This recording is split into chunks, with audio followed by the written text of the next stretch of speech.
paintbrush in your hand is like a loaded revolver. What will it be, Desperado? Quite a few things come to mind.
You've spoken.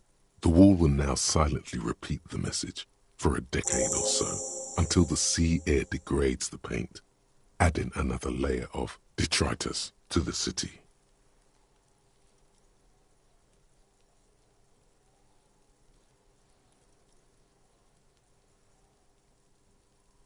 Very poetic. Real poetry. Should we return to our murder investigation? I hear there's a really bad one we are supposed to solve.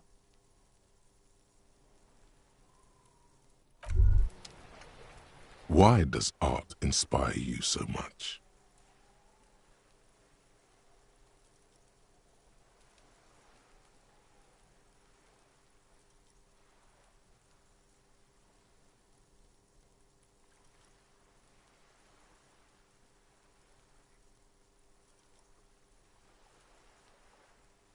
Excellent question. Art is a diverse range of visual, literary, auditory, and performative creativity. It's an expression of imagination and technical skill. Additionally, it's history, criticism, and pure enjoyment. In short, art is the highest form of human communication, representation, narrative, emotion, and agency intertwined. Have you looked in the mirror lately? To be honest, you have the exact features of the modern artist, with that wild hair and those clothes. Perhaps you should try to write poetry someday and critique architecture.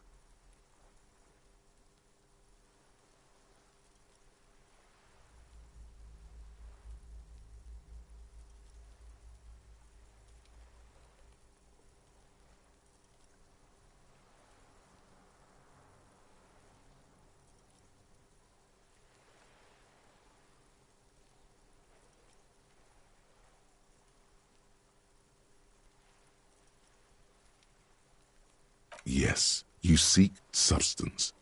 No vapid representations and reproductions of social mores as made manifest in stuffy biennials. We're talking real, living art here. Become the art cop. Half art critic, half cop.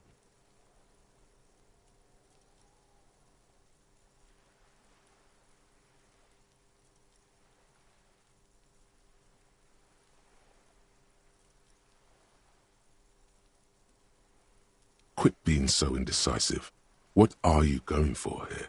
Some kind of indecisive and camp aesthetic now? Strike a bold shape here. Go art or go home.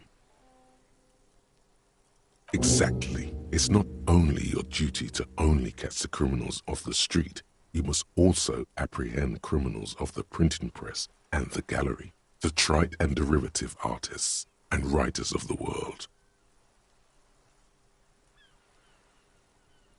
Go ahead and provide savage criticisms, art cop. The world is yours to rip to pieces and reassemble.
It's great to see you again, officer.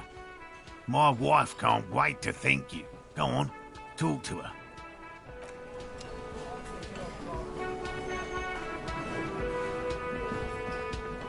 Oh, sweetie, I don't even know how to thank you for finding my husband and helping him out.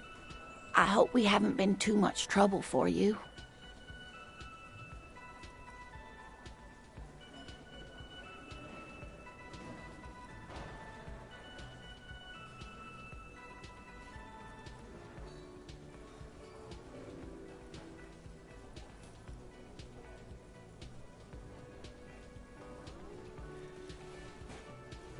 I knew it. I'm not surprised. It's already getting out of hand. Well, in that case, sweetie, let me give you a small token of my gratitude.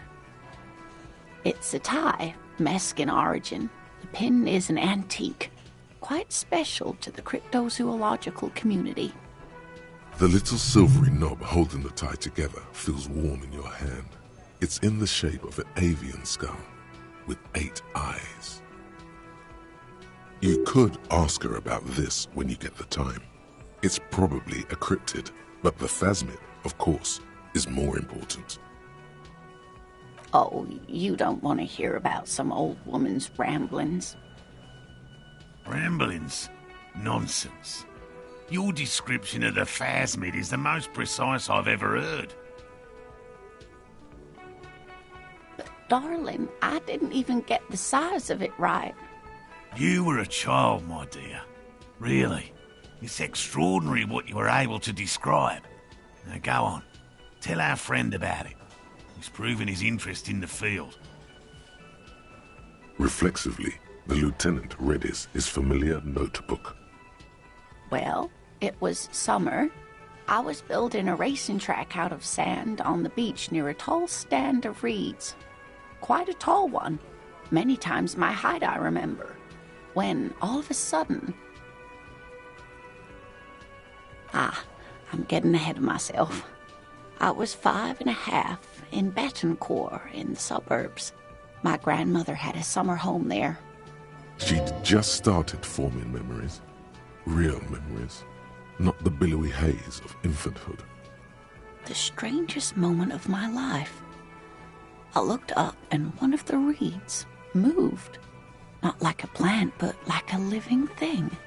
It stood up and looked at me. Its body unfolded like some antique toy. I've never seen anything like it. I didn't know this can happen, so I reached my arm and touched the thing. It felt just like a stalk of reed, but it moved, swaying, towering above me. After a while, 20 seconds, a minute maybe, it left, went into the reeds. I tried, but I was only a child. There was mud and high water. I couldn't see it anymore. I was just standing there, knee-deep in mud, looking around me. Where did you go? Don't go. I ran back home to my grandmother and asked her if reeds could walk, and told her they were looking at me. Of course, she just laughed at me, but I knew what I'd seen. For years, it was a story I told at parties when I wanted to impress boys. That sort of thing. Of course, most people just took it as a strange, amusing anecdote. So did I, honestly. But then I met Morel. We were on a date. Can you imagine? She tells me a story, and it's the most detailed report of the Insulindian phasmid I've ever heard. The sounds. She told me it hissed. It did, yes. Like reeds in a gust of wind. The way it moved, the colour, how some of its limbs were white, like marble. It matched perfectly with what I know from other accounts. It was amazing. If it weren't for Lena, I might have given up hope years ago. It's no exaggeration to say that she restored my faith in my profession.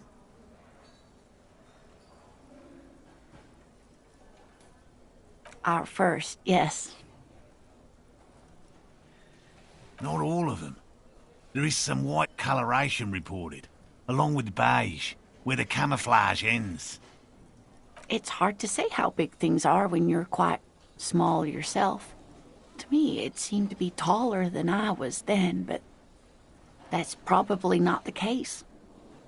How could she? Who imagines this? She didn't know about the phasmid. This is the main thing here, what makes it a confirmed sighting. She had no previous knowledge of the insect. That's true, yes. I'm almost certain neither my mother nor my grandmother knew of it. It was only when I started telling my story as a teenager that boys would tell me, "Lena, you trying to tell us you saw the Insulindian phasmid out there in those reeds? Get out of here." They just give me a cider and ruffle my hair and tell me to stop dreaming. But I saw it. I thought it was a wonderful story, ma'am.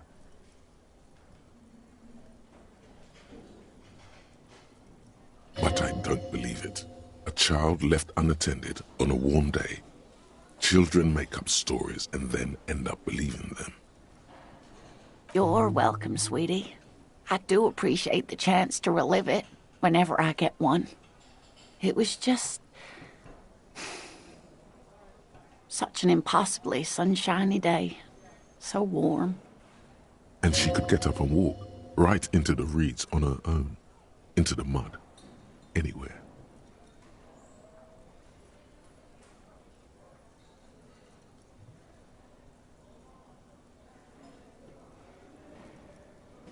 You know, to hell with it. Let's have more cryptids. Of course, officers. Is there a particular cryptid you two are interested in learning about?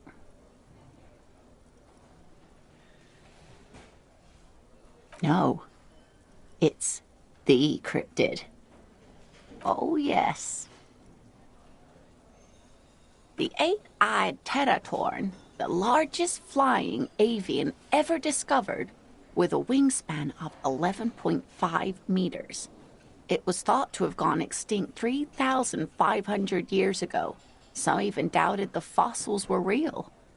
A mutation, they said. Until... Mutation? All of evolution is a mutation. Until it was cited by renowned Gotvaldian explorer and naturalist Uwe Plattenkalk in 21. This renown seems a bit dubious. Your own catalogue comes up completely empty. But, of course, you are not all-knowing. It happened on a botanical expedition into the vast and unexplored Oamrau Canyon in southeast Ilmara. Dr. Plattenkalk got separated from his group during a sandstorm. The world's largest canyon system, sweetie. It's a barren waste east of the Erg Desert, an ancient riverbed completely dried up. Alone in the blasted desert heat, the doctor wandered eastward, where man hasn't stepped foot in over 1,000 years, since the fall of Pericarnassus. He was lost, without any navigation equipment, and desperately low on water.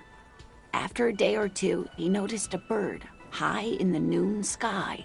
A great black bird. It seemed gargantuan.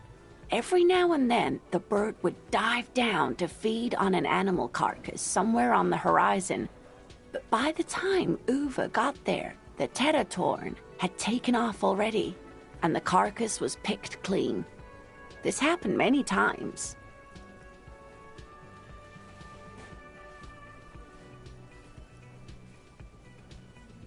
Yes, or rather, hunting. A bird that big has a lot of blood in it, and he was dying of thirst. For many days, Dr. Plattenkalk followed the teratorn until they reached a great canyon wall where the bird finally landed to rest. The professor climbed up there with a rock in his hand. He found the bird sleeping with his head tucked under its wing, a great black pile of feathers on the perch. So he approached, slowly squeezing the rock in his fist. Then the teratorn suddenly looked at him. He could see it had 8 eyes, 4 on either side of its skull, like a spider. And the man couldn't move. He was paralyzed, frozen into place with the rock in his hand. Whatever he did, he could not get closer to the bird. The bird was controlling his mind. It kept him from approaching. He could step back. Every time he stepped forward, paralysis. Uwe spent 3 days trying until the bird flew away.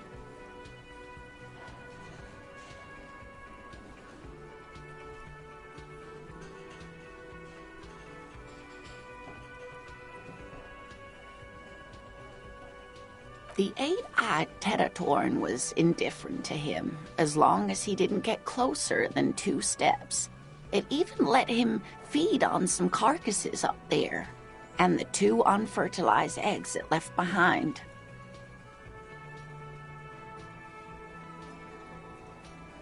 Absolutely, sweetie. Cryptozoologists have been tracing it ever since, but Wamrau is vast, mysterious, and holds many secrets. Modern radar telemetry shows great promise. We will confirm this one by the end of the decade, latest. This one I like. Not only does it have 8 eyes, and is a living fossil, and the largest bird ever to live, it also does mind control. He's sincere. He likes the audacity of it. Sadly, yes, but there are numerous reports of 8-eyed bird skulls from Ilmara. And then there's the striking resemblance to the Pericarnassian imperial eagle, an ancient heraldic symbol that is hard to pass off as coincidence. The imperial eagle, too, had 8 eyes. Not really. It's just stylization. The way they drew eyes. It's not a zoological drawing. Very, very hard.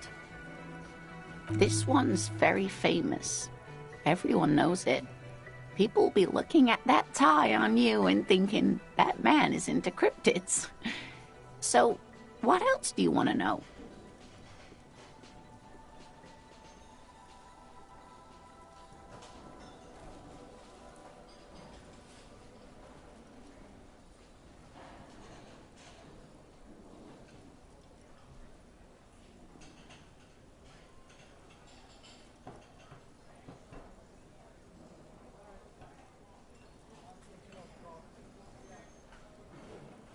Hey, you promised you'd only ask about one cryptid.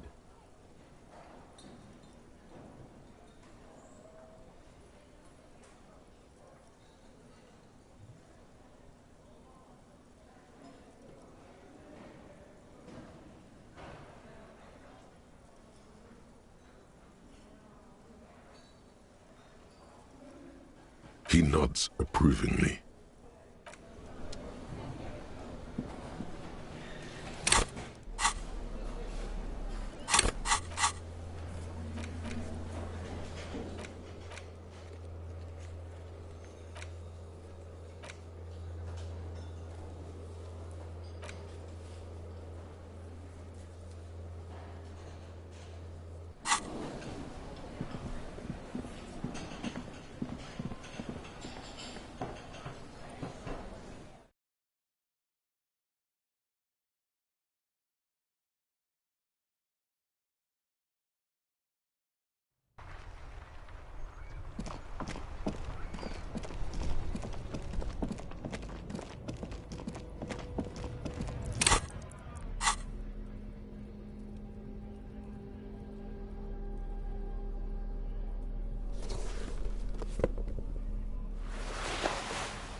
The tear machine stands in the corner. A sign says, 1 bottle equals 10 cents. Your bottles clunk into the machine, and the money appears with a satisfying jingle. You're a richer man now.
The shine on these sunglasses lasts a lifetime, officer. 100% guaranteed.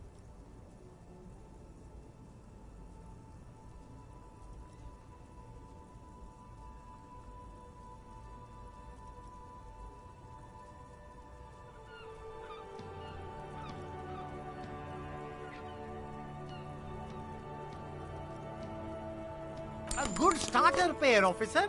And when you're ready to upgrade, come back and see me. Sporty and practical, officer. Good choice.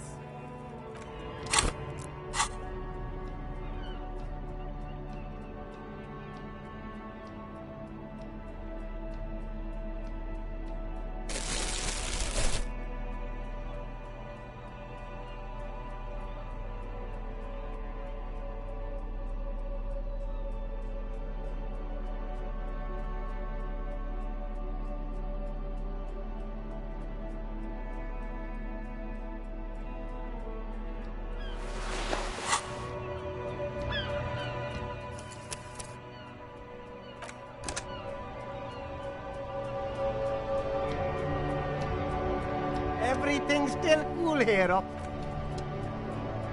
The shine on these sunglasses lasts a lifetime, officer. 100% guaranteed.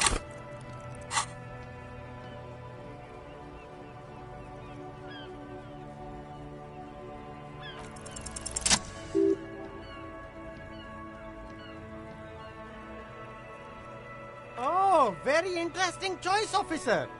Very high culture. This is how a sea monster sees the world. You've become a sea monster, Harry. Giant, hidden, and strangely tender at heart. All is blue. Alright, but these actually make your vision worse.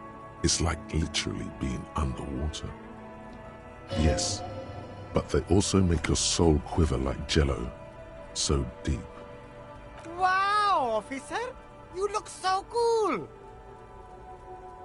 And they can be yours for a mere 3 real.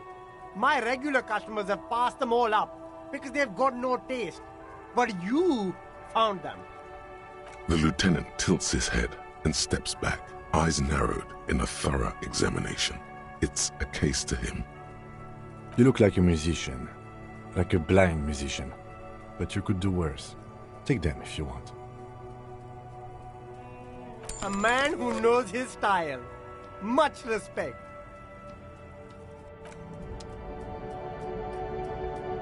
The shine on these...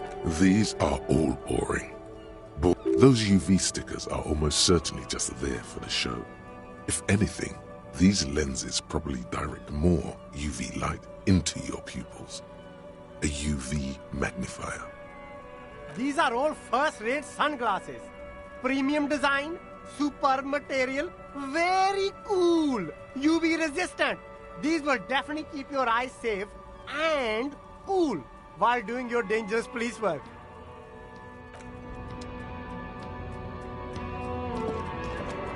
You keep coming back. That's good, officer. Keep browsing those clothes, keep saving that economy. Save the economy? That sounds off. Haven't you heard, officer? We've got to be economically conscious. Recycle your cash, keep it in circulation. Don't buy new things. Buy eco.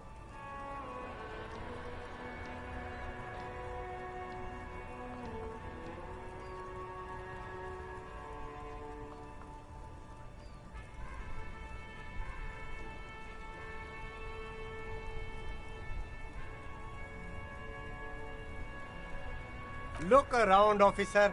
You see all these premium goods just sitting there, not getting bought?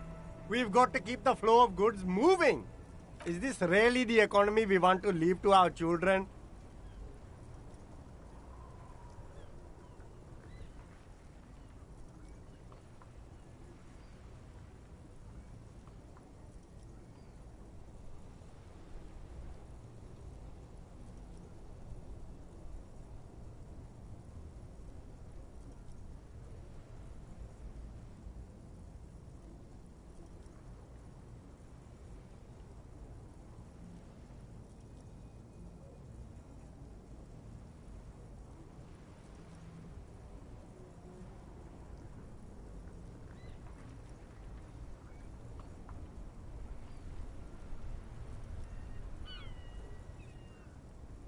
That's good, officer.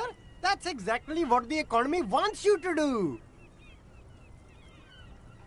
Gotta prepare for springtime, right?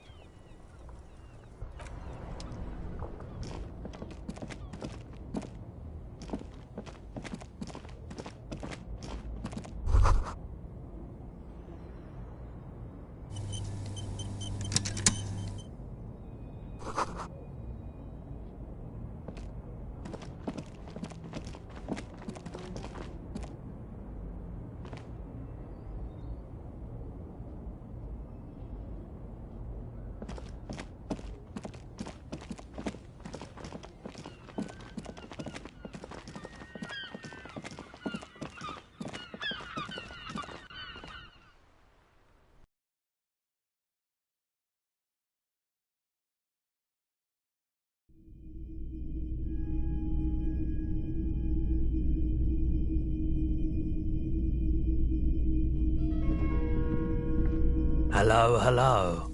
Let me know if I can help you with anything. Of course. It's in working order still, isn't it? Just pick your tape and set it spinning. It all starts with the tape.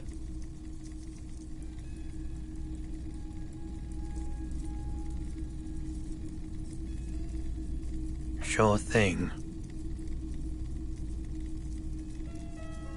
She didn't seem like a policeman, although she kept referring to herself as a pig, which was odd.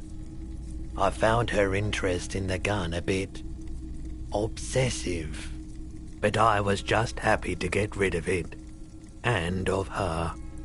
Truth be told, she was terrifying. Right, so let me get this right.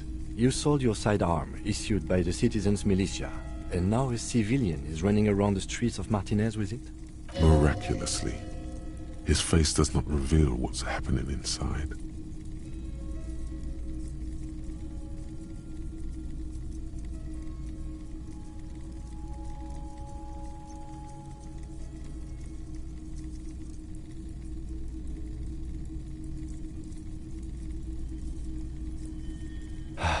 Yeah, it's not good. I do hope we manage to clean this mess up somehow, while also keeping our focus on the murder investigation. This mess, he means your mess. Maybe. Shady-looking guys came in here yesterday, looking like they'd just taken off their Wild Pines overalls. They asked if I have a police weapon to sell. I told them I already sold it. They went their way. It was a trip, but you know, all sorts of people come here, asking for all sorts of things. Maybe Claire really is tracking down your gun. People as oleaginous as Everard seem like they're lying, even when they're really being truthful.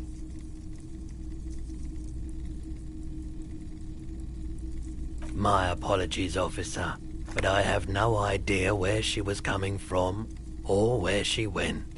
A needle in a haystack. There is nothing you can do about it right now.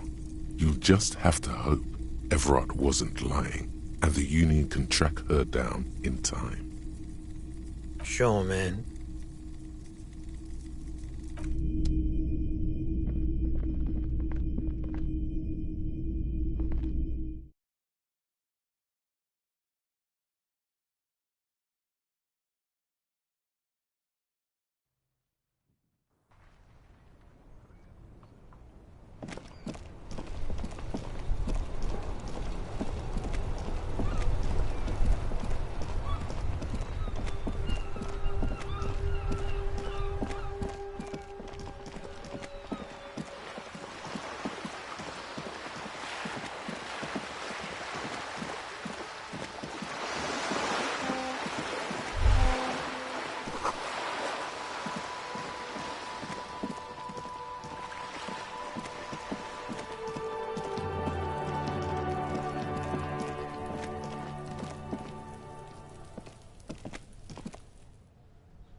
Gendarmerie, you found me.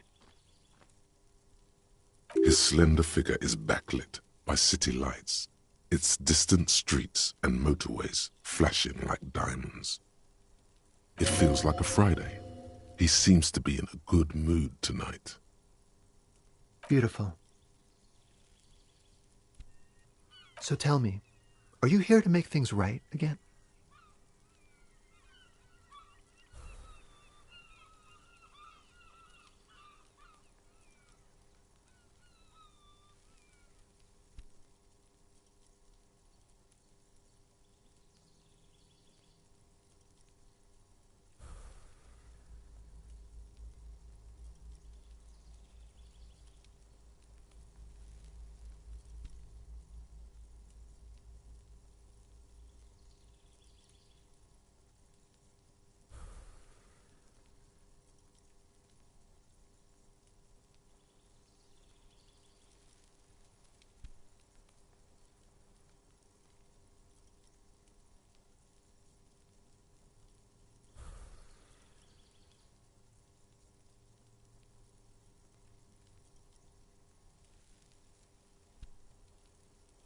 Then I have some good news for you.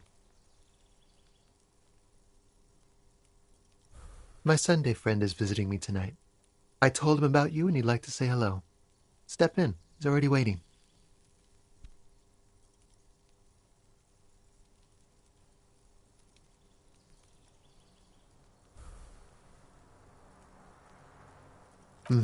That's why I chose this place.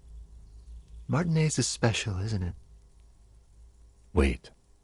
Suddenly you're digging things? It does feel like the end of the week. It's so magical, the white falling against the black. Trust me, you do. That's nice, but I don't have anything to tell you. It's my friend you're looking for, not me. He takes another drag of his unfiltered cigarette and looks around. It's getting dark and the neighboring windows have lit up, one by one. Downstairs, a cat crosses the yard, disappearing into the bush. Besides, I've got to run. He's going to leave you alone again. That's sad. Something tells you you're never going to talk to an individual this cool or mysterious ever again.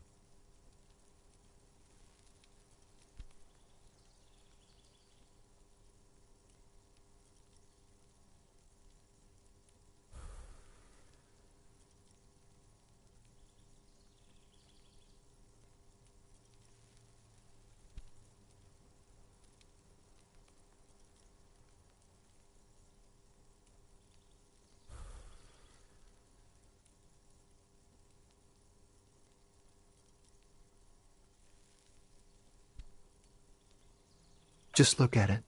It's a beautiful night. Who's going to stay in on a night like this? A man on high heels stumbles out of a basement club, music blasting over the entire district.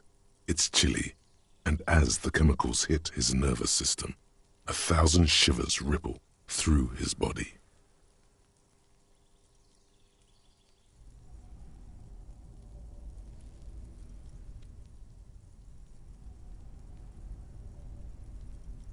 Something flutters in the corner of the lieutenant's mouth as you're saying those words. We'll talk. Just not tonight. Take care, all right?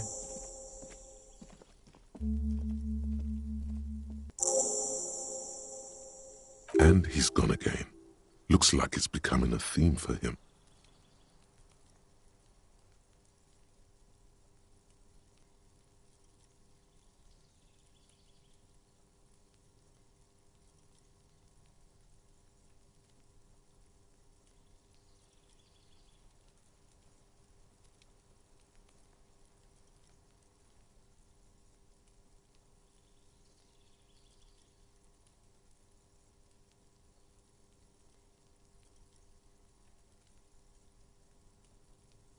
Who knows, detective?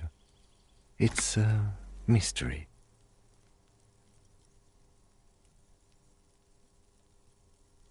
Different, of course.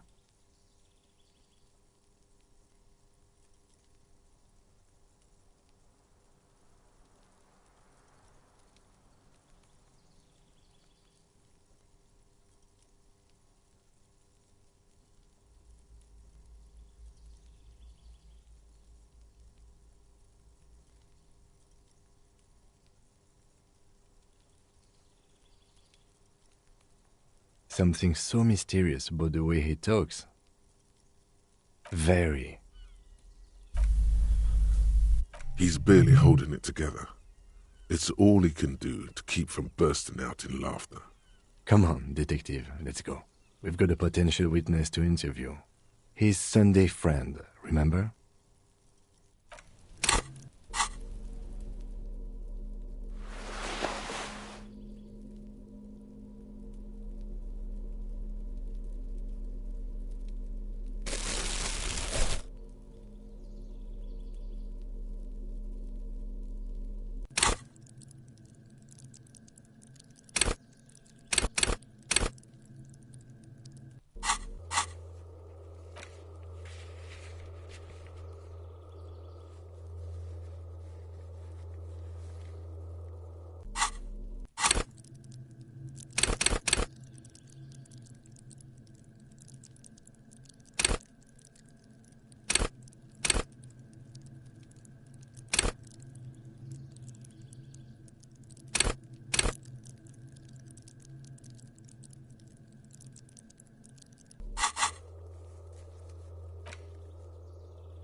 officers of the Revachol Citizens Militia.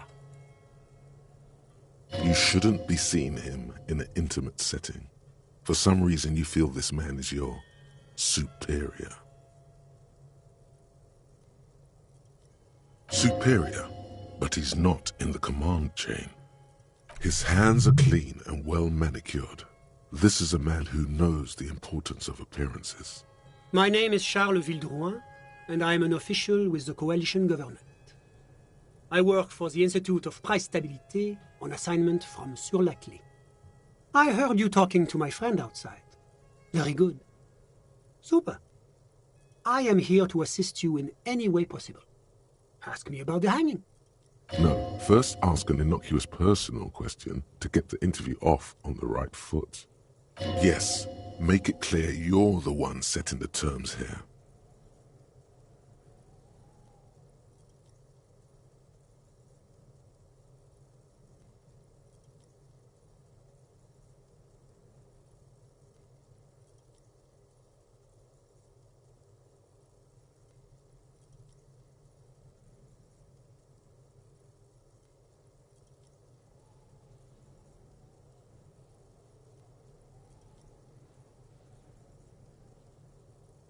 Oh, we got it from an atelier in the East Delta Commerce Center. Personally, I think it's a little culturally insensitive, but the material is great. Sadly, the shop is now out of business. That's really all I can tell you about it. That didn't work at all. The lieutenant takes out his notebook and nods to you to proceed.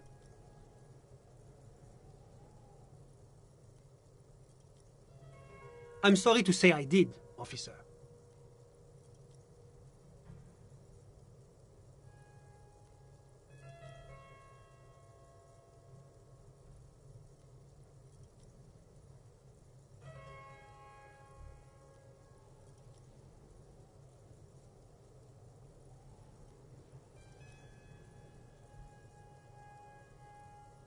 Officer, it's very difficult to describe what I saw that night. It was so surreal to me, like in a play. He holds out his hands and blossoms his fingers, like a drama teacher setting the scene. What do you mean, like in a play? It was just so strange. I could barely comprehend what was happening. I was on the balcony when it happened, getting some fresh air. I remember that first they came in, carrying what looked like a body. And then I saw all the surrounding windows go dead, one by one. That's when I understood. I should not be seeing this. Sounds like the victim was unconscious, or at least incapacitated. Interesting. I couldn't see their faces well, and there were quite a few of them. But they were very loud and very Martinez. Let's just say that the laboring classes can get rather expressive with their profanities. I couldn't tell you exactly. Less than 10. Maybe 8? The lieutenant sends you a sharp look at the mention of that number.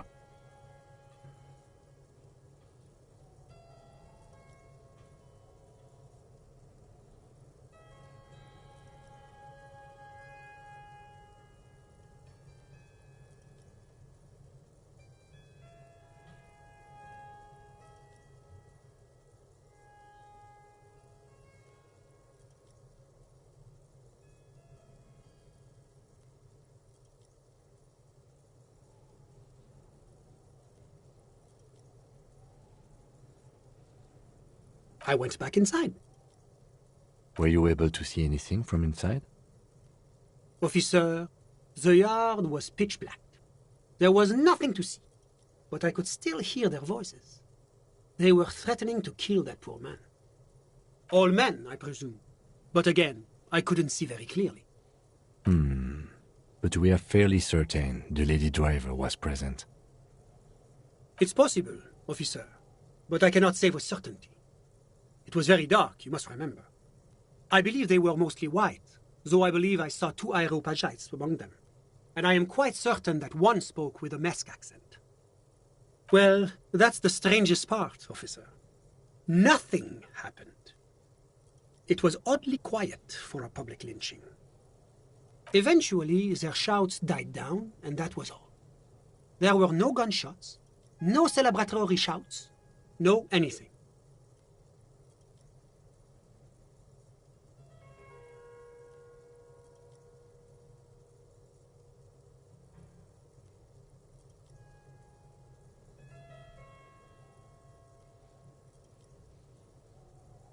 I'm afraid I don't have anything else to add. About what time was all this happening, approximately? All I can say is that it was late. No, I didn't see the corpse until the following day.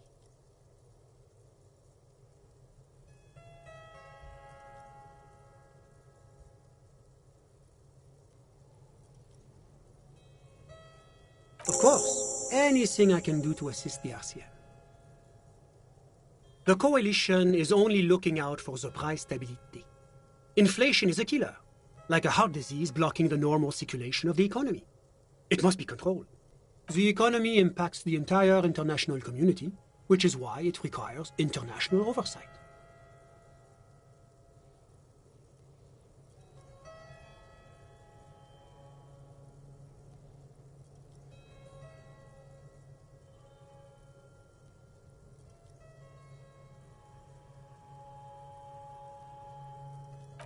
Well, I'm renovating it. It is an interesting project. The building used to be a 12-story skyscraper before the cannons took the top 4 stories off.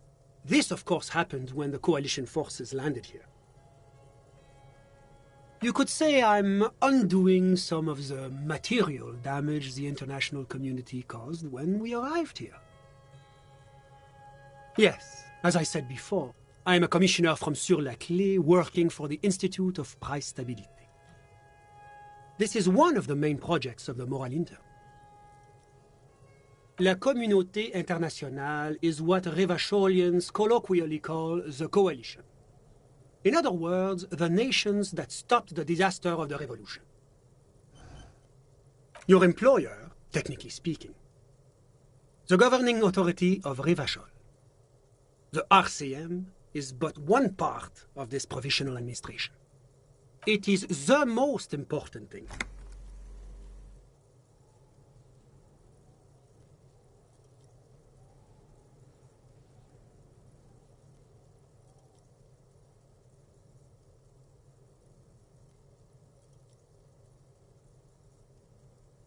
It's the central goal of any sound monetary policy. Maintaining the price stability is essential to maintaining high levels of economic activity, which is essential for maintaining high levels of employment, which is essential for maintaining the social stability. Basically, it makes sure the price of bread doesn't change. Précisément. Too much inflation, bread becomes too expensive. Too much deflation, it becomes too cheap for bakers to produce. That's why the Institute of Price Stability works to keep inflation just below 2%. But not too far below, no. Too below is also bad. Below, but close to 2%. The coalition believes in the importance of informing the public about the benefits of the price stability. Transparency is one of our principles. Would you like an informational pamphlet? A sound monetary policy is essential for addressing uncertainty. Stability is the raison d'être of the Moral Inter. It's the reason why I identify as a moralist. But oh, I don't have my leaflets on me today. That's too bad. You can always call our information line. Making information available is part of the Moral Intern's commitment to transparency. It's the International Organization for Moralists, hence Moralist International. The Institute of Price Stability is just one of its many mind babies, as is the coalition.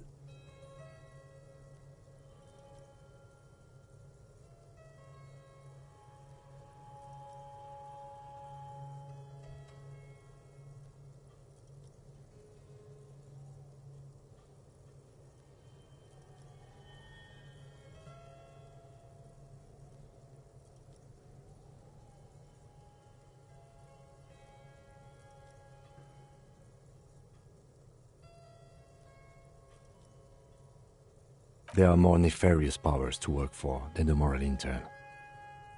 But of course.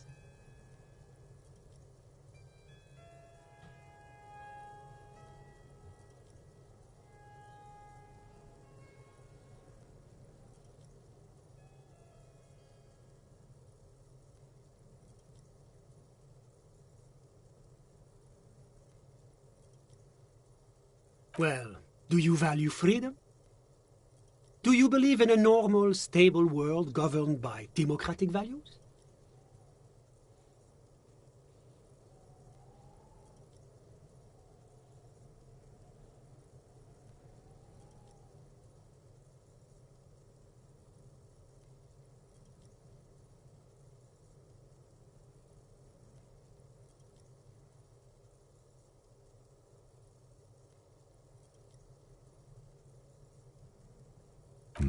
Me?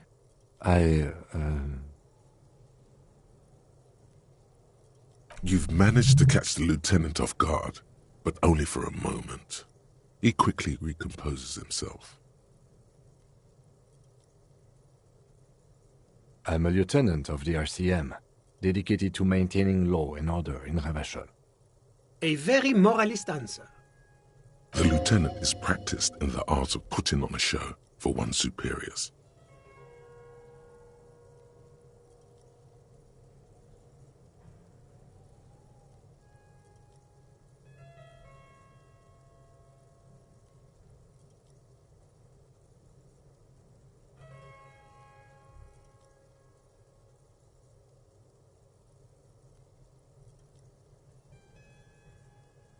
Martinez? No. Martinez is something else. Rivachol is generally difficult. It's led by an interim government, which means it hasn't yet achieved full democracy. But they are working towards it. You're all doing very well here, relatively speaking.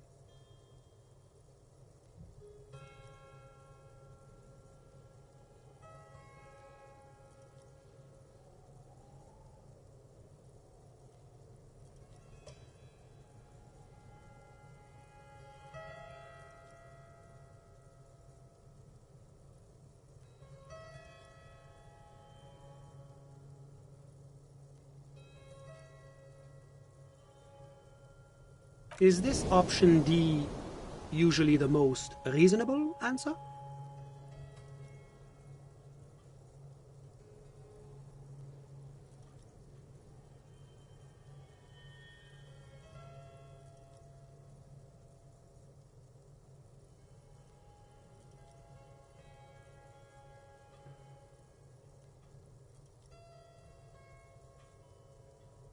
Sounds like you're a moralist indeed, my friend. Welcome. Moralism is all about compromise and achieving the achievable. It's pragmatic, realistic, and level-headed, an ideology for doers. Are you a doer, my friend? It looks to me like you are. Now, enough of this delightful political interlude. Was there anything else you wanted to ask? What's there to say? Sur-la-Clé is a modern, urbanized country that measures very high on the Human Development and Freedom Index. Mostly, though, it's known as the executive heart of EPIS. Moreover, it is a great sponsor of less emerged countries. Revachol is only one of its many darlings whose progress it supports and cherishes. Darling? That can't be an official designation. Because a great percentage of Revachol's culture hails from Sur-la-Clé. Its language, its people, its cuisine even. Or at least in the downtown La Delta area. Jamrock and other parts of the international zone have been mercifully spared of Sur-la-Clé's love for meatballs and mashed potatoes. Whatever you wish, officer. Ah, my friend. My friend is a good young man. His family immigrated here from Kedra, and life has not been easy for him. But he understands the importance of education. He has taken his future into his own hands, and that's all that matters.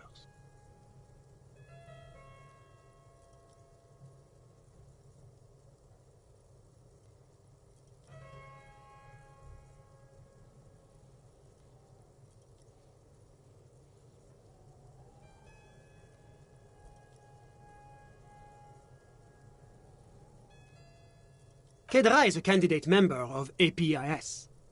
But, between you and me, their potential membership is a more contentious issue. That it's never going to happen. They entered negotiations in 21, and it's been pending ever since.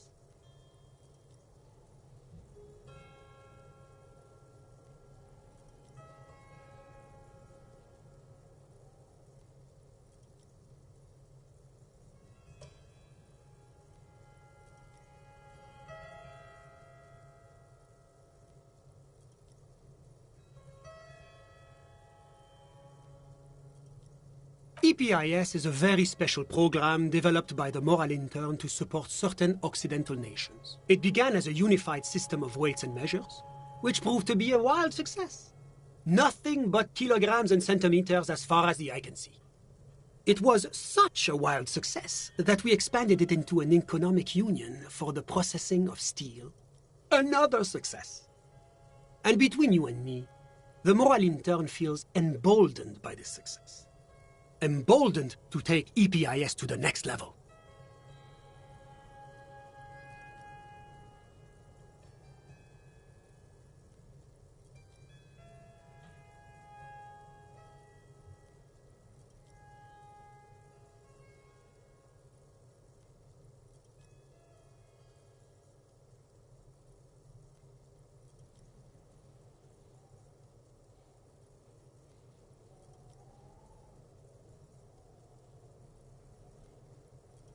A supranational political alliance, the United States of Occident. You mean Revachol? No, it's going to have transparent democracy. It's one day going to be a candidate member of EPIS, sure. Except that candidate members never become full members, do they? No, candidate members do become members. Why do we even have the whole system in place if they don't? It just takes time. Time and evaluation. But we were talking about my friend here, not politics. How did any of us become friends?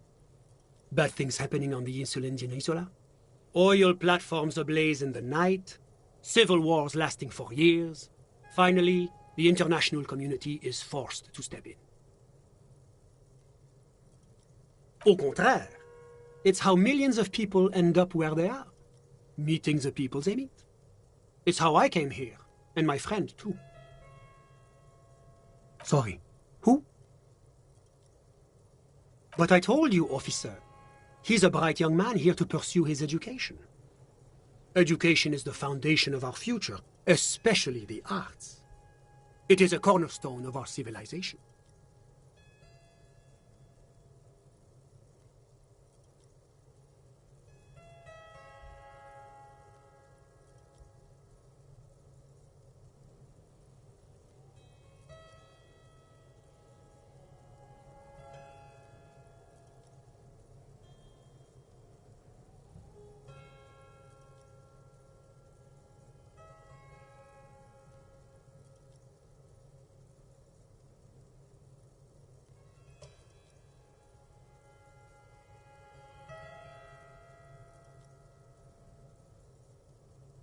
Officer, you have to understand.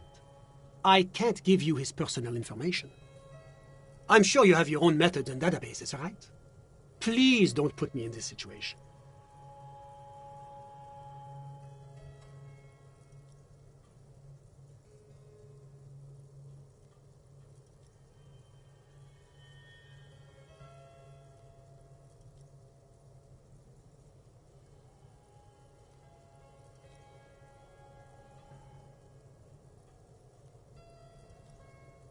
He's deeply enmeshed in the study of the fine arts, yes. He's a truly free spirit. He likes all the arts. Perhaps graphic design, printmaking, who knows? The world is open wide for a talented youth like him. I'm just enjoying the view.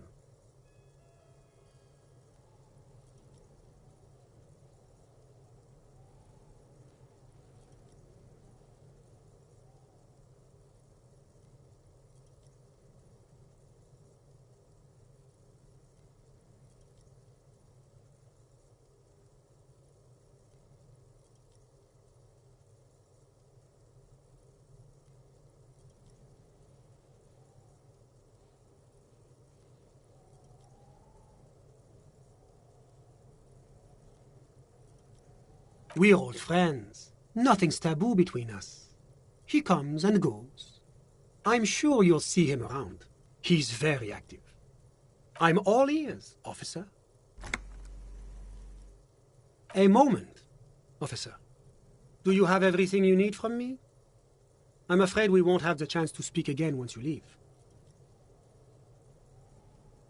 It's against diplomatic best practices for an official in my position to be discussing murders with local militiamen. And I'm pressed for time. After you leave, I should be leaving as well.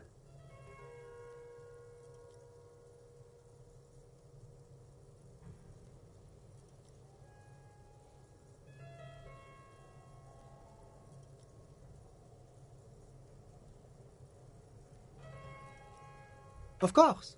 I'm glad I could help.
Hello again, officers.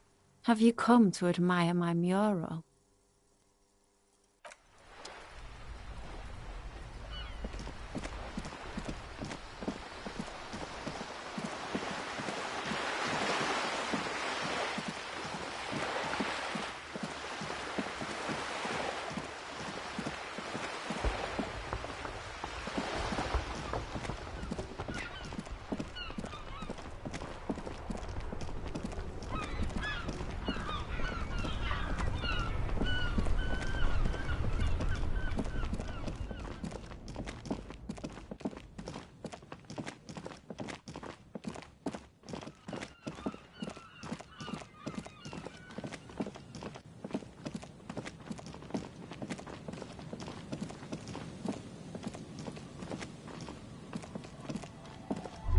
You've checked all the traps now. There's nothing else to do with them. The cryptozoologists await your report.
A shaggy-looking girl, in her late teens or early 20s, kneels on the ice with an electronic contraption in her hand. Hearing you approach, she looks up.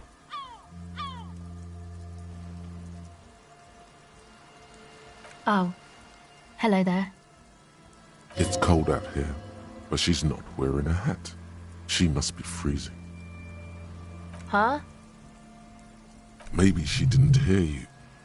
A little louder. So should you.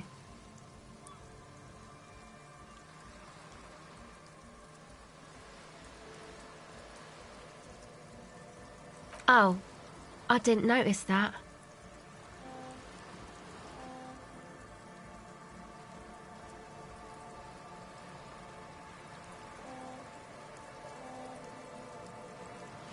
Yeah, well... Look, man, fuck the hat. What did she just say? That's not how a civilian is supposed to address an officer of the law.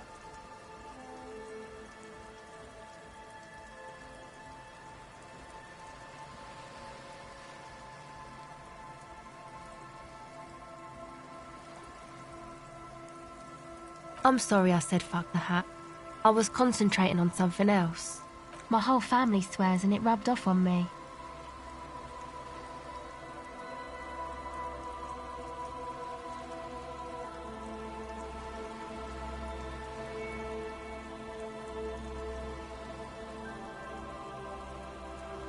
A cell. Her hair is dyed blonde, with dark roots showing.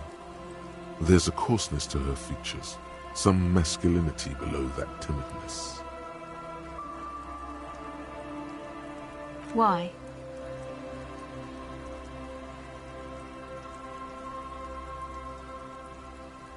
Okay.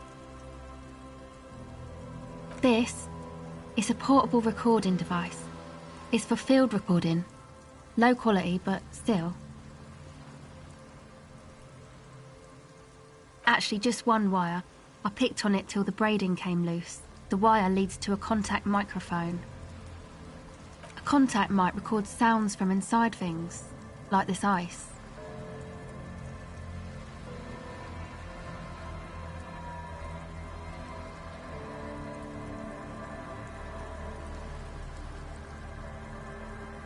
The mic? I don't exactly know. Somehow it doesn't pick up vibrations from the air. The book said it only picks up structure-borne sound, if you like technobabble. Same place I got the recorder from, the Elysium. Oh man, you haven't been to the Elysium? It's the coolest place in this whole drug-addled shithole. It's a music club and a synthesizer workshop on Boogie Street in Jamrock. Musicians live there, like real musicians. I once saw Arno van Eyck. Thinking about it really cheers her up. It's a long way from here, though.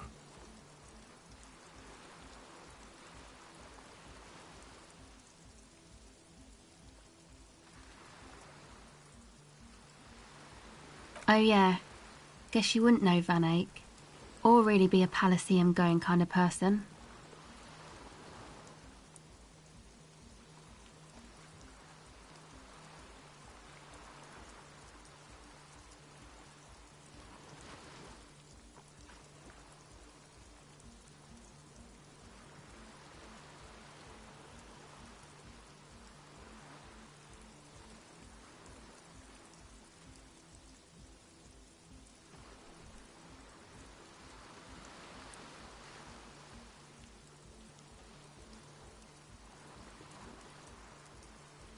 I don't know what that means.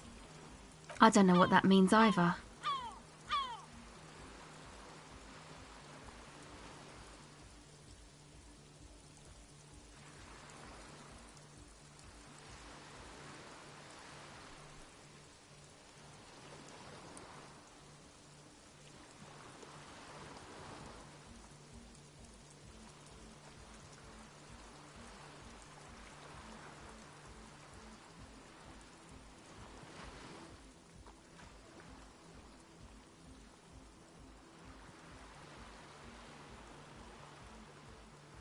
She breathes on her fingers. Looks like she doesn't know what to say. Sucks, man. Was there something else? About the contact mic, perhaps? Okay. Recording, I guess. I think I'm recording cracks in the ice, but there's no way to tell. Not without headphones. I think I just recorded your footsteps too. Not sure how that'll sound. My boyfriend sold them. I don't know, man. Things. Just stuff you need for life. A lie. They were probably pawned off for something suspicious. The musicians in the Elysium used them for making music. They looped the stuff, cutting the tapes together. They make music out of cracks in the ice and keys jangling. Crazy sounds like that. It's hard to explain. Anyway, I thought I'd make some too. It's supposed to be, like, a music place anyway. I don't really know what I'm doing. They use synthesizers too. I don't have a synthesizer. She looks at the recording device. The thing she thought would fill her hours with joy and escape. It's turning out to be an empty fantasy. She feels childish, very useless all of a sudden. The sharp drop in endorphins is almost visible, like a warm blanket has fallen off her shoulders. The wave of chill, the quivering jaw, indications of a drug high. Take this, your call. No, man, fuck that, I'm cool. I'm sorry I said that. I'm sorry about the fuck. It's okay.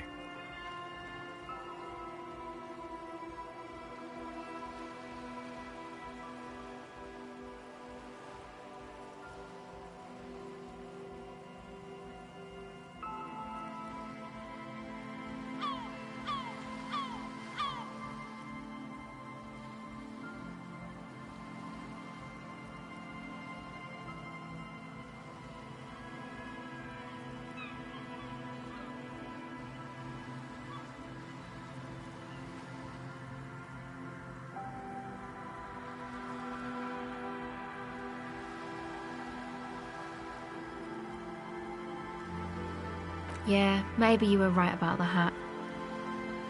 That? The boys think it could be a place, like the Elysium or something. Stupid. It's really not going to be a Elysium, that's for sure. Yeah, Andre and the guys, they're inside, in the tent. And why is that? They got too much stuff crammed in there. No room. Music stuff mostly. Like this tape recorder, but bigger. And there's piles of it.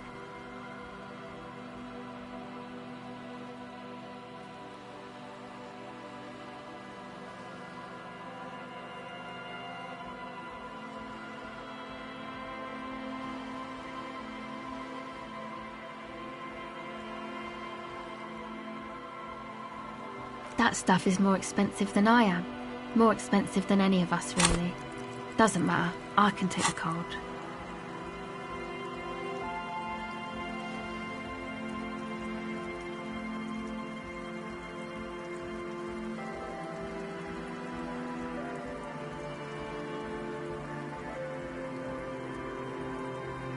Thanks.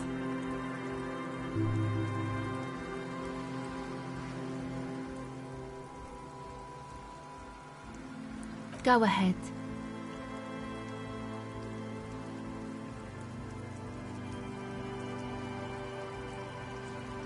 It's supposed to become like a club for anodic dance music, like that new style of synthesizer stuff they play at the Elysium. Except that, yeah.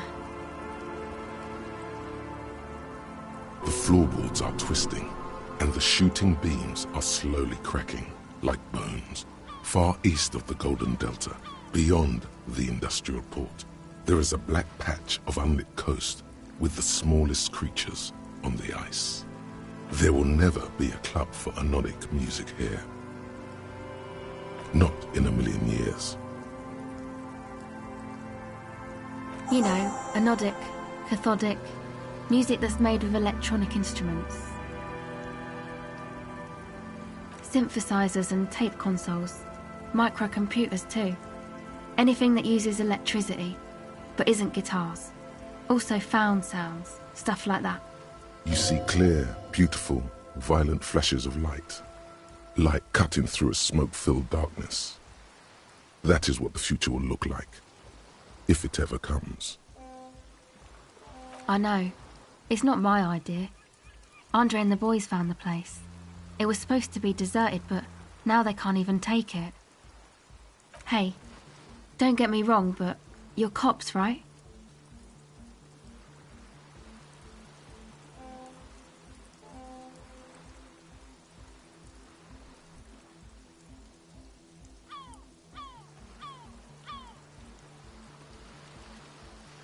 Okay, well, maybe you could talk to Andre and the guys, because there are some strange things going on in that church. If you're police, you should look into it, right? They're inside that thing there. Would be cool if you did. Was there something else? Go ahead.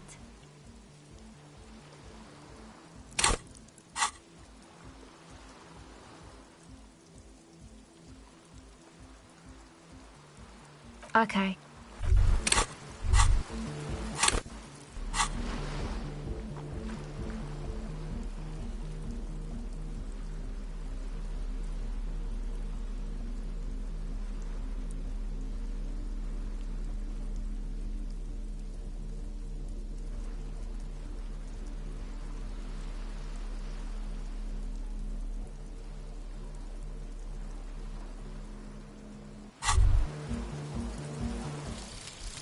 Fairweather T500.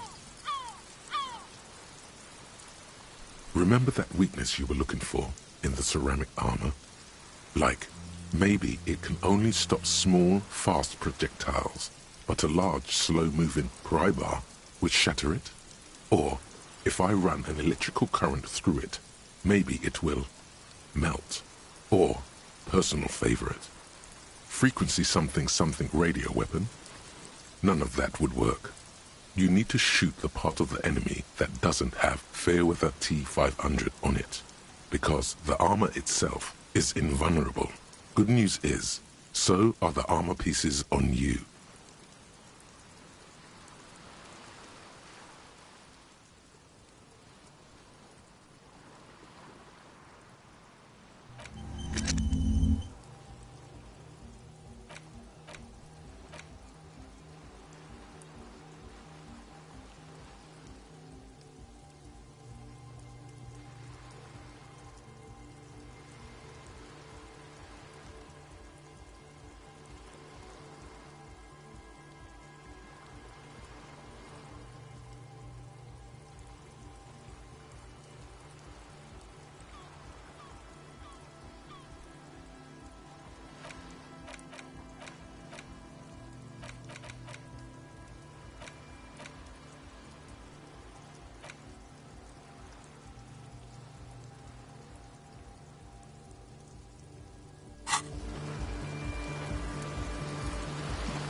A pane of Eternite has been planted into the snow.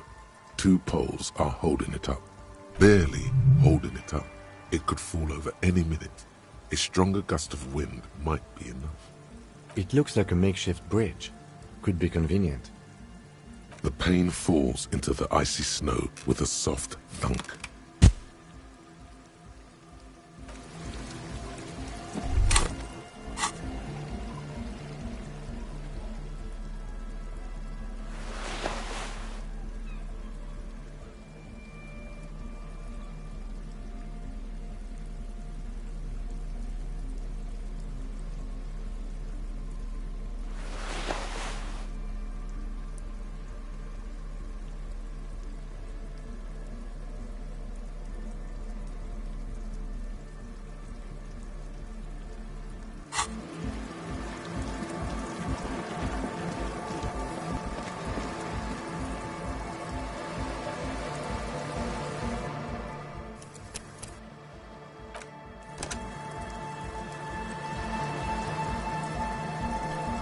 Hello again.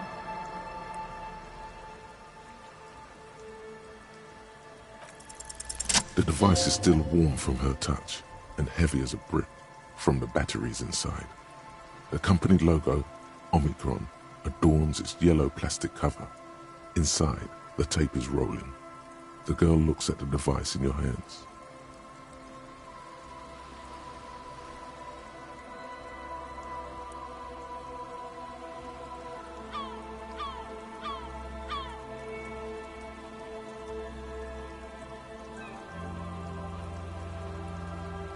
She looks you in the eye, her pupils wide, surrounded by a ridiculous amount of makeup.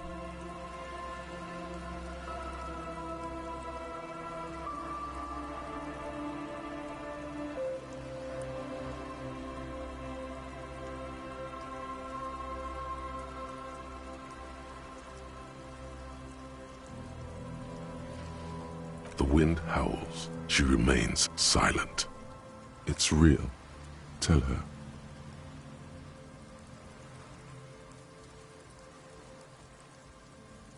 What is?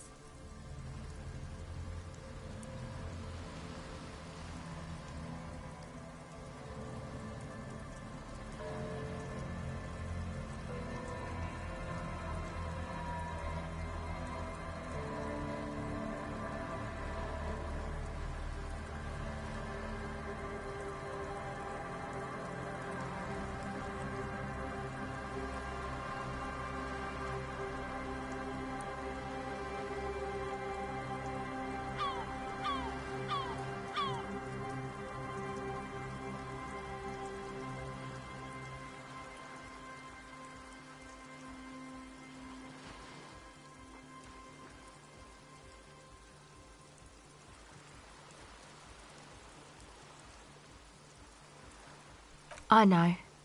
I'll stick to it.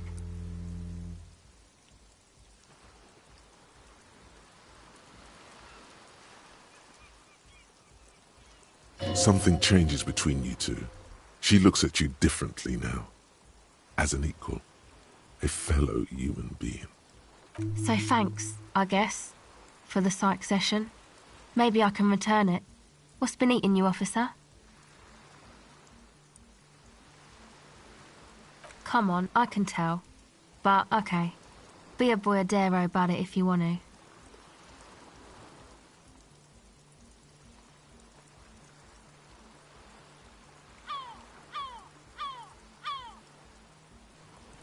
What is it?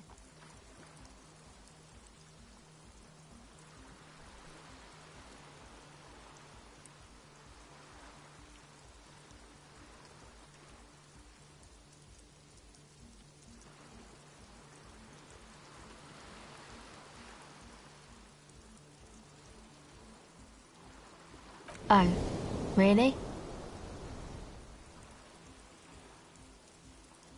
So, the thing that's been eating you is the slow pace of social progress?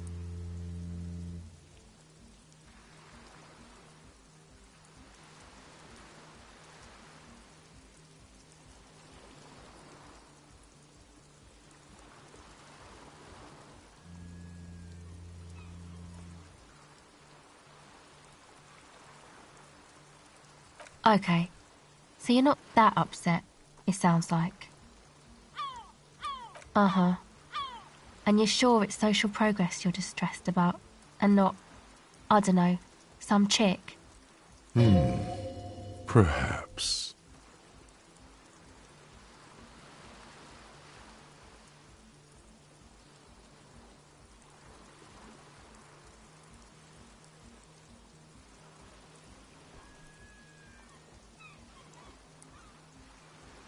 Okay.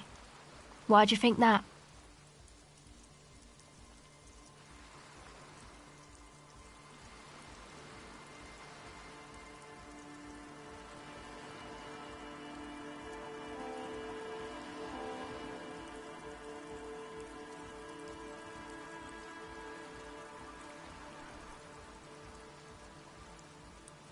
There you have it then, chick trouble.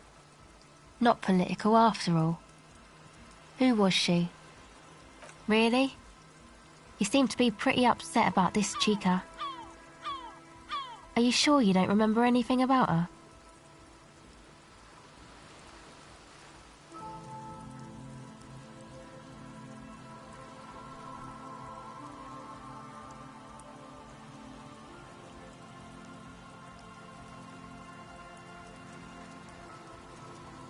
Wow, man. That's some pretty strange shit. Are you sure the letters were for you?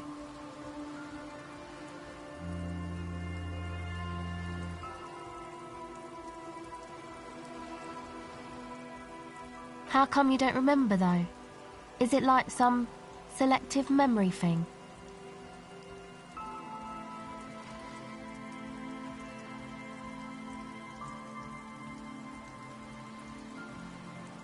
Man, when I get hurt, I just want to forget that shit, you know? That kind of selective memory.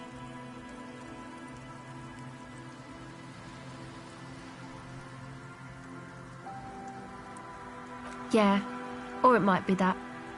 This one time I did so much booze that I forgot too. It's obvious she's done more than booze. Or it might just be some psych bullshit, you know? Königstein wank. You know, the psych thing they've got going on there. Rich people like it. People in Königstein are mostly rich.